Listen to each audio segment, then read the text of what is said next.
Assalamualaikum warahmatullahi wabarakatuh. Bismillah, walhamdulillah, wassalatu wassalamu ala rasulillah wa ala alihi wa sahbihi wa mawalah, amma ba'du. Para pemirsa dimanapun berada, selalu berbahagia, insyaallah masuk surga bersama keluarga, diridhoi Allah Subhanahu wa ta'ala. Pada pertemuan sebelumnya kita telah membahas bahwa suratul Fatihah itu kita perlakukan sebagai komitmen kita, janji kita, sumpah kita kepada Allah Subhanahu wa ta'ala. Ketika kita mengucapkan Bismillahirrahmanirrahim, kita maknai sebagai motivasi hidup kita. Kita tentu sudah pada maklum, teori motivasi yang sangat terkenal adalah teori kebutuhan yang dikemukakan oleh Abraham Maslow, di mana kata Abraham Maslow, pada diri manusia itu terdiri dari 5 kebutuhan. Yang pertama adalah fisiologi.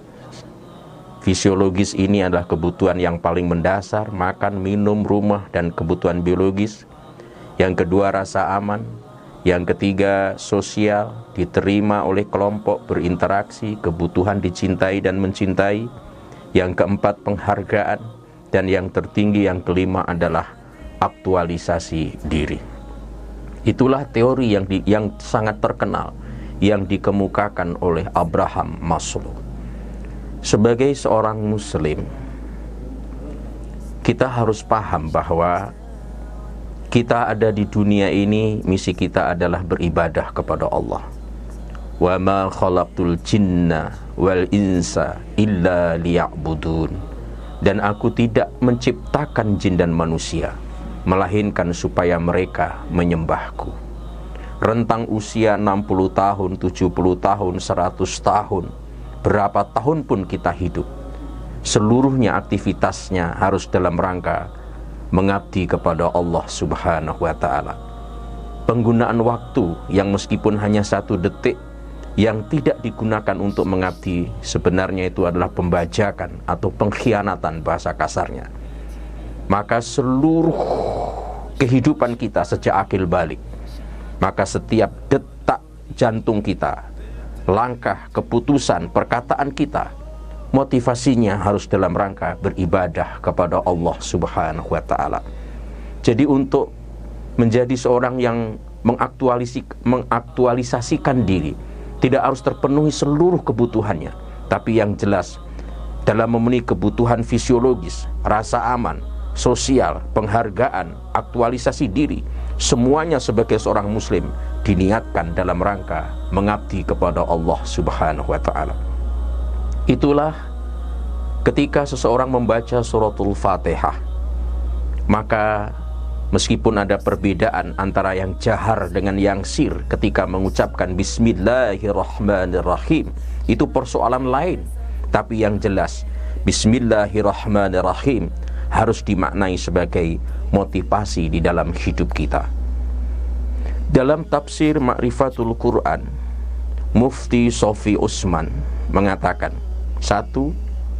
Kita ketika mengucapkan bismillah, kita berharap kepada Allah Subhanahu wa ta'ala, kebersamaannya. Yang kedua, kita berharap Allah menolong kita. Dan yang ketiga, kita berharap Allah memberkahi kita.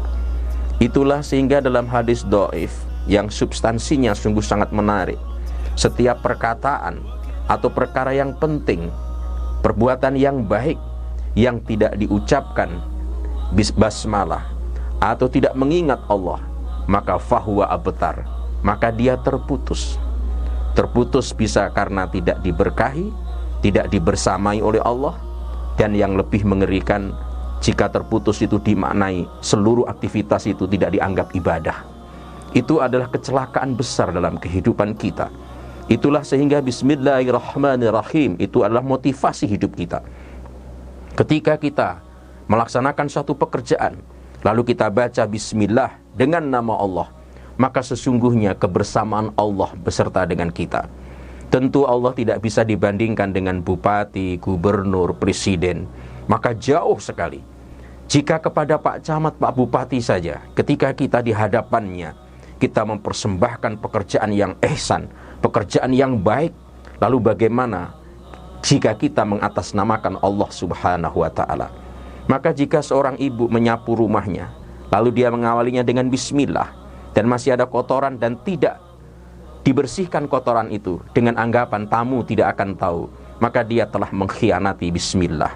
Karena dia telah mengundang kebersamaan Allah Subhanahu wa ta'ala, dan dia ingin menyapunya itu bernilai ibadah di sisi Allah Subhanahu wa ta'ala. Sehingga sebagai seorang mukmin, ada CCTV, tidak ada CCTV, dilihat, tidak dilihat, dipuji, tidak dipuji, dapat piagam atau tidak dapat piagam, setiap diberikan pekerjaan, dia akan lakukan sebaik mungkin, karena itu adalah motivasinya pengabdian kepada Allah Subhanahu wa ta'ala. Itulah yang selalu kita baca, bismillahirrahmanirrahim, bismillah.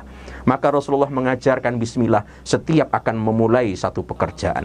Ini juga menunjukkan kepada kita bahwa ketika kita membaca Fatihah, diingatkan oleh Allah, ingat bismillahirrahmanirrahim, innamal a'malu binniyat walikulli imri'im ma nawa.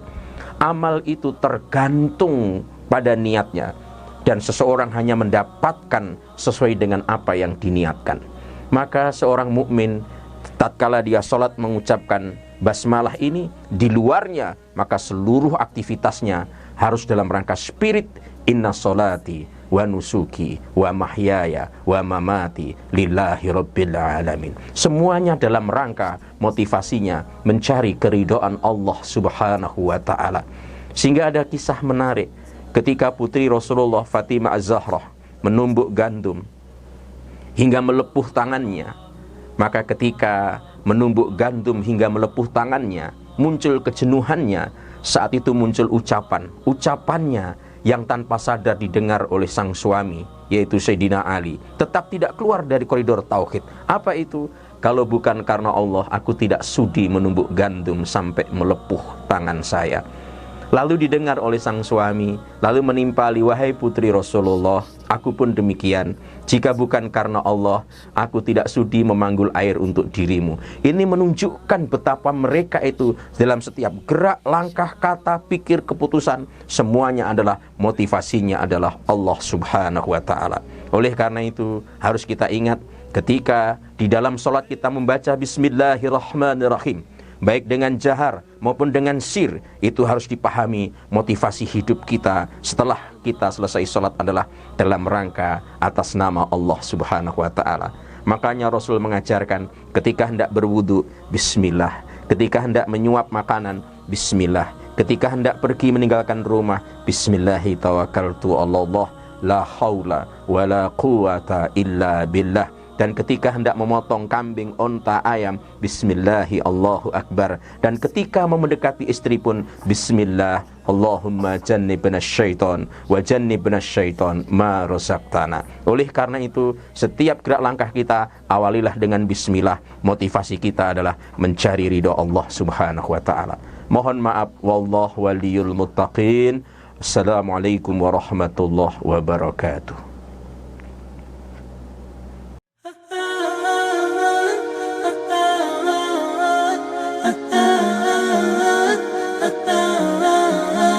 ah,